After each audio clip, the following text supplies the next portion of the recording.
প্রকৃত মানবিকতা হলো অপশক্তির কাছে মাথা নত না করা, বরং দুর্বল মানুষদের পাশে দাঁড়ানো। দুর্বল মানুষদের কাছ থেকে কোনো লাভ নেই, এই ধারণা অনেকেই মনে করে। দুর্বল মানুষদের কষ্ট বা অধিকারকে গুরুত্ব দেওয়া হয় না অনেক সময়।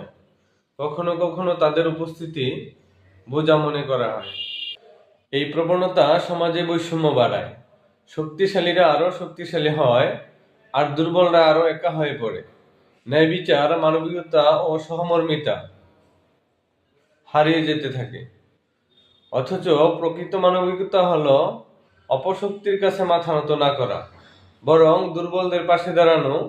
সত্যিকারের মহত্ব প্রকাশ পায় ক্ষমতাবানকে সত্য বলা ও অসহায়কে সম্মান দেওয়ার মধ্যে এক ধরনের মানবিকতা আছে।